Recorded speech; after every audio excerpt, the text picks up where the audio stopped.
कितने गूढ़ रहस्य है। क्या बताते हैं कि आप यहाँ सत्संग में आते हैं और जिनके इन वचनों का असर नहीं हुआ तो वो कैसे है कि चंदन बन में रंग ला दे एक, चंदन बन में रंग ला दे एक बांस बिटम्बी ना सींचे। कोट वर्ष करो संगत संतों की, कोट वर्ष करो संगत संत की, पत्थर का जल में क्या भीजे। एक चंदन बन में रंग ला दे पर बांस बिटम्बी ना सींचे।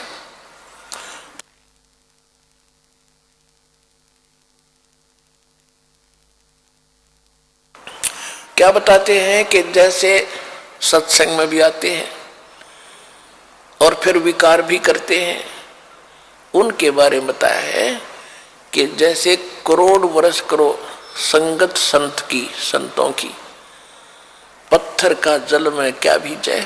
जैसे पत्थर को जल में डाल दे चाहे 20 फुट नीचे गहराई में और निकालने के बाद फिर उन दोनों टुकड़ों को तुरंत ही ऐसे रगड़ दो, तुरंत आग पाटेगी, चिंगारी पाटेंगी, निकलेंगी। इससे सिद्ध हुआ कि जल से तो असर होना चाहिए था, वो अंगारी नहीं पाटनी होनी चाहिए थी, नहीं निकलनी चाहिए थी, लेकिन उसके जल का असर नहीं हुआ, वो न्यों का न्यों पड़ा है, एज इट इज विकार उसमें। इसी प्रकार जो सत्संग में आते हैं उनको कहते हैं करोड़ वर्ष करो संगत संतों की और पत्थर का जल में क्या भीजे, क्या भीगे। और चंदन बन में रंग ला दे एक बांस बिटम्बी ना सींचे। ये सुख संवेद की वाणी है, गरीबदास साहिब जी की वाणी है। क्या बताया कि जैसे चंदन का पेड़ होता है, आसपास के चाहे नीम हो, जंडी हो, कोई पीपल हो, उन सभी आसपास के पेड़ों को अपनी महक छोड़ छोड़ के अपनी सुगंध युक्त कर देता है और वो भी चंदन जैसी महक देने लग जाते हैं।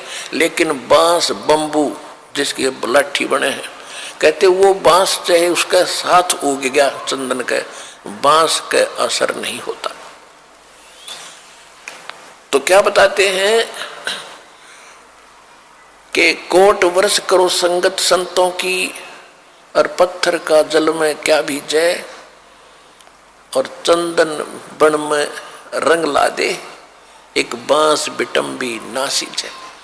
तो जो बांस जैसे और पत्थर जैसे व्यक्ति हैं उनका तो असर हो को नहीं, और नहीं तो परमात्मा की वाणी आपको चंदन बना दिया और आप ही आगे जा जा के सब न सुनाते हो। आप अपनी महक आगे छोड़ छोड़ के अपने भाई बहन रिश्तेदारों तक ये महक भगवान की छोड़ रहे हो।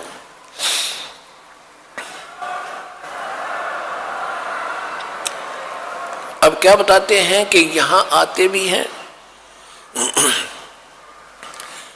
और सही ढंग से लगते नहीं। उसके विषय में बताया कि दरस परस नहीं अंतरा और रूमी वस्त्र बीज। जैसे एक पत्थर होता था जिसको पारस पत्थर बोलते, और उस पारस पत्थर में पत्थर जैसा ही होता है, उसकी पहचान नहीं हो सकती। उसकी पहचान यही है कि जिस समय वो लोहे से टच होता है तो पूरे उस लोहे के उस गट्ठे को, जैसे ये गाडर का बिठा दिया किसी कोने में, गाडर होते हैं ना, गाडर आपने देखे कड़ियों की तरह लोहे के गाडर होते हैं लंबे लंबे, एक गाडर का कहीं भी बिठा दिया, टच कर दिया तो पूरे गाडर को सोना बना देता है वो। अब क्या कहते हैं कि उस पारस पत्थर और लोहे के बीच में कतीनों साथ साथ रखे हो और उनके बीच में इतना अंतर हो जैसे पहले एक रोम से बनकर कपड़ा आता था, बहुत पतला। आवाज नहीं जा रही बाहर।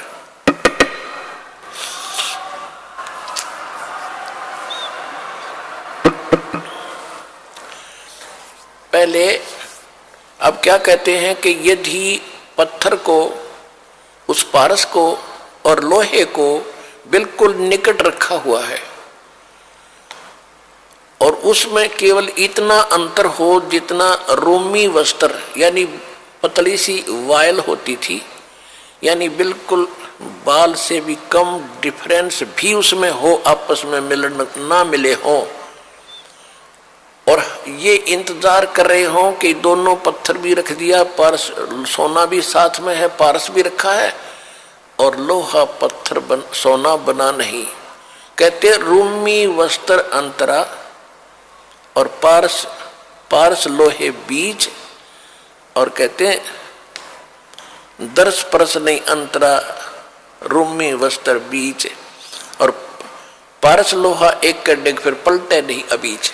यानी इतना भी अंतर रह गया तो भी परिवर्तन नहीं होगा, और वो दिखेगा कति साथ रखा हुआ। तो ये कहते हैं जो सत्संग में आते हैं और जिनके इन बातों का असर नहीं हो रहा, तो उनकी भावना भगवान से जुड़ी नहीं है।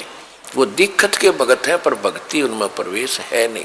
तो जब होएगी जब वो सही ढंग से मालिक से मिल लेंगे। कहते हैं बिन गुरु मिले मोहे ना पावे।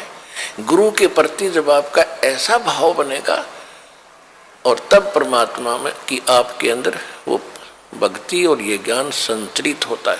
तो यहाँ बताते हैं कि यहाँ जैसे सत्संग में भी आते हैं और विकार नहीं छोड़ रहे हैं, उनके विषय में कहा है कि कोट वर्ष करे संगत संतों की, पत्थर का जल में के बीच है, एक चंदन बन में रंग ला दे पर बांस बिटम्बी ना सींचे। तो आप चंदन हो, आप ये दास चंदन है, और आप परमात्मा के पेड़ हो, वो पौधे हो जिनका असर हो गया, और बांस रूपी जो व्यक्ति हैं उनका असर नहीं।